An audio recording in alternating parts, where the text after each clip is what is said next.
Hello everyone, welcome to my channel. నేను మీ అరుణ. అందరూ ఎలా ఉన్నారు? అందరూ బాగుండాలని దేవుడిని అయితే కోరుకుంటున్నానండి. ఈ రోజు అయితే మేము బంగారు తిరుపతికి వచ్చేసాం.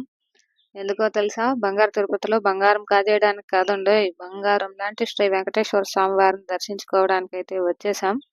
స్వామివారు ఇక్కడ ఒక పెద్ద గుట్ట మీద వెలిసారట. అందుకనే దీన్ని గుట్టహళ్ళి అని కూడా అంటారు. ఇక్కడ స్వామివారిని నేరుగా అయితే చూడడానికి వీల్లేదు. ఎందుకంటే భృంగ మహర్షి తపస్సు చేసేటప్పుడు ఆయన తపస్సును మెచ్చి స్వామివారు 6 రంధ్రాలు ఉన్న బంగారు కిటికీ ద్వారా మాత్రమే నేత్ర దర్శనం ఇచ్చారట. అదే పద్ధతి కొనసాగుతుంది ఇప్పటికీ ఇక్కడ. మేమైతే నామాలు వేయించుకుని లోపలికి వెళ్ళిపోతున్నాం. నామం అంటే వెంకటేశ్వరుడు అంటే నామం అంతే కదా. అందుకనే నామాలన్నీ వేయించుకుని లోపలికైతే స్టార్ట్ అయిపోయాం మేము ఇక్కడ.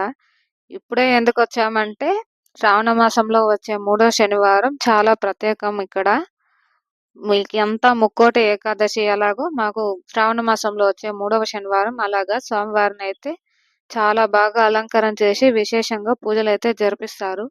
తిరుమలకు వెళ్ళలేని సామాన్య భక్తులు కూడా ఇక్కడకు వచ్చి తమ మొక్కులను తీర్చుకుంటూ గుండు చేయించుకుని స్వామివారిని దర్శనం అయితే చేసుకుంటారు. ముందుగా వరాహ స్వామిని, ఆంజనేయ స్వామిని దర్శనం చేసుకుని తర్వాత కొండపైకి వెళ్ళాలి.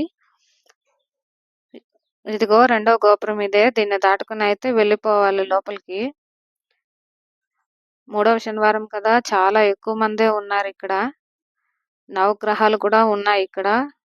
వారిని కూడా దర్శించుకొని పైకి క్యూ లైన్లకు అయితే వెళ్ళిపోయాం. ఈ మధ్య క్యూ లైన్ బాగా ఇంప్రూవ్ చేశారు. బాగుంది, వెళ్ళడానికి అయితే ఏ ఇబ్బంది లేకుండా ఉంది. అయినా చాలా ఎక్కువ మంది ఉన్నారు. ఇదిగో రౌద్రంగా కనిపించే గరుత్మంతుడి స్టాచ్యూ. కట్టెలు కట్టున్నారు రంగులు వేయడానికి. అయితే అంత క్లియర్గా కనిపించడం లేదు. పైకి వెళ్ళడానికి చాలా తక్కువ మెట్లే ఉన్నాయి. ఇదిగో దగ్గరకు వచ్చేసాం స్వామివారిని దర్శించుకోవడానికి అయితే. ఎంత కంట్రోల్ చేసినా ఉండడం లేదు. చూసేయండి. అయినా చాలా బాగుంది. ఇదే దర్శనం చేసుకునేది. శనివారం, ఆదివారం అయితే ఇక్కడ అన్నదానం చేస్తుంటారు.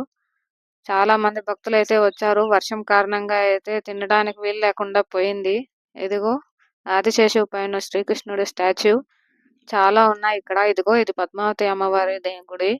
దీన్ని దర్శనం చేసుకుని అయితే వచ్చేసాం. ఇంకా చాలా చూడాలనుకున్నాం. వర్షం అయితే ఎక్కువగా ఉంది, అందుకే చూడలేకపోయాం మేము.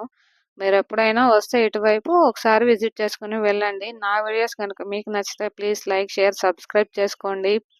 Thank you for watching.